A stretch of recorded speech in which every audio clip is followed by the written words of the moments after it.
Waheguru Ji Ka Khalsa, Waheguru Ji Ki Fateh. Many of you have seen this very disturbing and alarming video that has just been produced by a rock band where they're using Gurbani in order to promote dancing and the Yogi Bhajan, tantric, and Kundalini yoga practice to be done with Gurbani. Now, as I said, this is very disturbing. Just listen here for a few seconds to this video that is still on YouTube.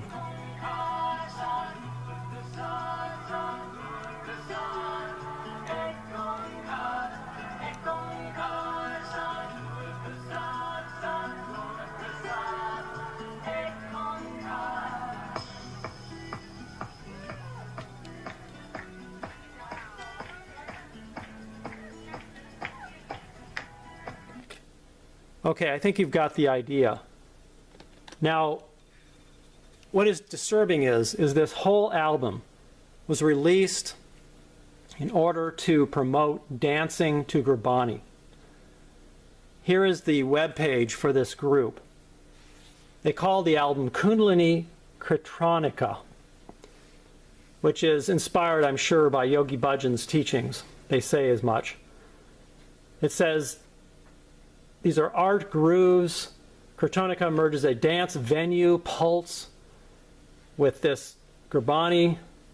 It says this anticipated album is be bumping at yoga fests, yoga studios, divinely attuned house parties across the country. So this album is clearly for the purpose of inspiring people to dance to Gurbani, instigating people to use yoga exercises, tantric and Kundalini yoga exercises in their practice of, and use Gurbani with it. So you can here see the list and the menu for the album, and it includes several shabads from Gurbani. I also want to point out here this narrative that was published by the group. And in this narrative, one of the group members said that she was inspired by Yogi Bhajan. It says here, Kundalini Yoga is taught by Yogi Bhajan, drawing us into the movement through mantras, beats, and live instruments. So all of this has been clearly instigated by Yogi Bhajan and the 3HO people. It's really sad to see this has come to this. So you can just stop this video, or I'll put a link to this web page for the group, and then you can read their entire narrative about this and see how they came to practice this un-Sikh-like disrespect for Gurbani. Now, I want to point out here how SikhNet has directly inspired these people. This was a video that Gurmustic and Guruka did, I believe it was a few months ago, where they talk about how it's okay to dance to Gurbani. I'll play some of the clips from that video in a second, but first just read some of these excerpts that were written down by the Sikh Free Press in an article which explains how Sikhs in India, Surjit Singh and Wake Up Sikhs, have been promoting a petition to stop these 3HO people and SikhNet from promoting this dancing to Gurbani. Guruka says here, he says, this is about energy in the second tantric yoga chakra. When you're dancing, there's the juice, there's the ecstasy. Understand, sexual energy is sexual energy. Waheguru is ecstasy. Waheguru is dancing. It's just really shameful how SikhNet has been promoting and inspiring these type of dancing to Gurbani. Gurmustic here says they were chanting Waheguru during that portion of the video, and people were just enjoying and moving around and swinging their bodies.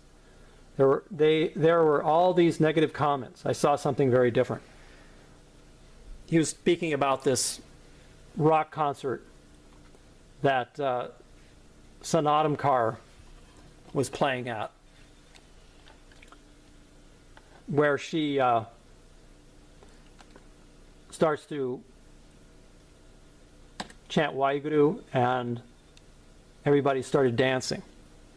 Now here's more proof about how this group has been inspired by Yogi Bhajan. You can see here directly, this was a message that they sent to a Sikh a few days ago. It says here, this mantra in particular we learned through the Kundalini Yoga tradition as taught by Yogi Bhajan. He emphasized a lot of dance and chanting, thus where this music was inspired. Part of our work, we feel, is to bridge worlds to new audiences and new age groups.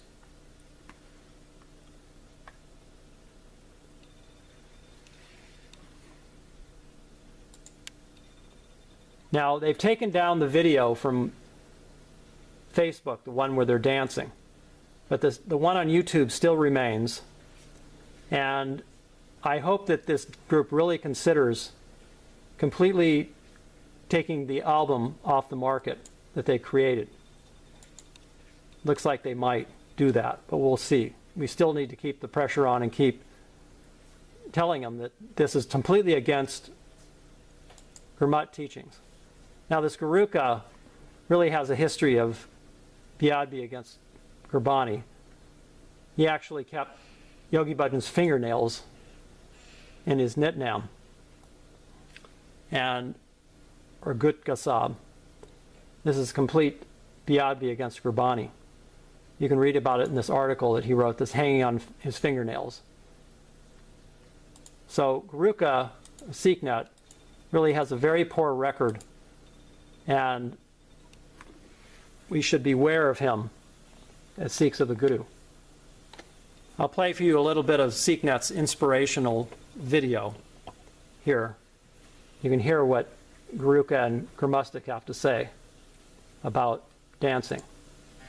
Oftentimes I hear topics about people talking about dancing and how dancing is something that is against the Sikh lifestyle, against the Sikh way of life.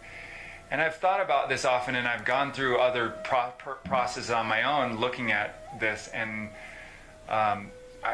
some of it had to do with, like, when I was younger and a teenager and I was a certain phase, I went out to clubs and I was kind of identifying with my own self, and I know many people who go out drinking, and people relate Bhangra and kind of like some of the maybe negative sides of some certain things that are associated with dancing as bad. And then when I think about and there were all these negative comments, and people were like, oh my God, this is wrong, how can they? And I was, whatever, is expressing their self in terms of the way that people relate to dancing and what is considered something that is good or bad. Like, we might have a child who, in the joy, that's like a religious experience for them. Or even, one of the things that came up recently, there was a video of Sanatana Kaur. She was at a concert in Barcelona, and there were thousands of people there. Most of those, probably very few of them, were Sikhs. And they were chanting Waheguru during that portion of the video, and people were just in joy and moving around and swaying their body, and there were all these negative comments, and people were like, oh my God, this is wrong, how can they?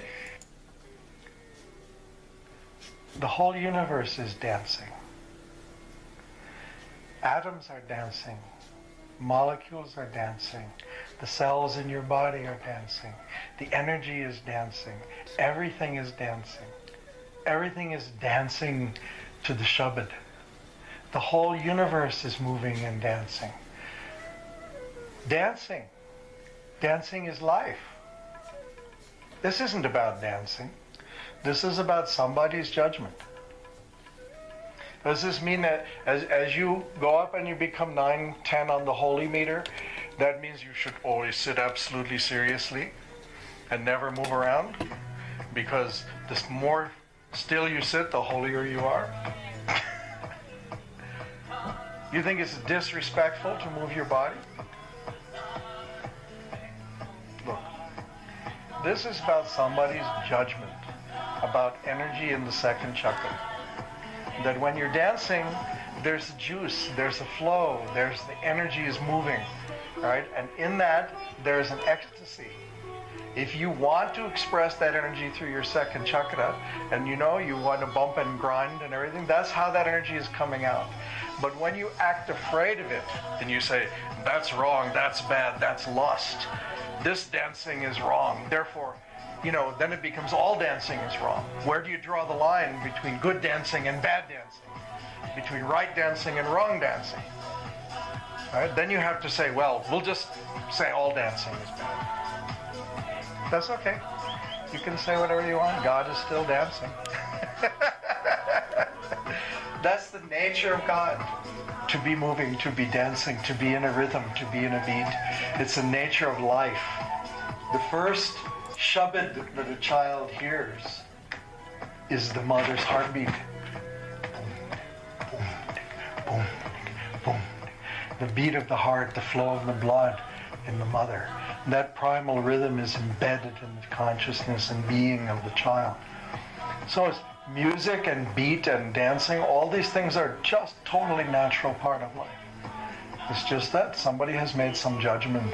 This is right, this is wrong, this is holy, this is not holy. Understand, sexual energy is sexual energy. Question is not, you should do it or shouldn't do it. Question is, what are you doing? Are you doing it consciously? Are you understanding what's happening? Are you experiencing it with joy? Are you creating some pain through doing it? Are you manipulating somebody through doing it? All of this is about intent and about understanding the energy of your own body, not about somebody's opinion about what's right and what's wrong.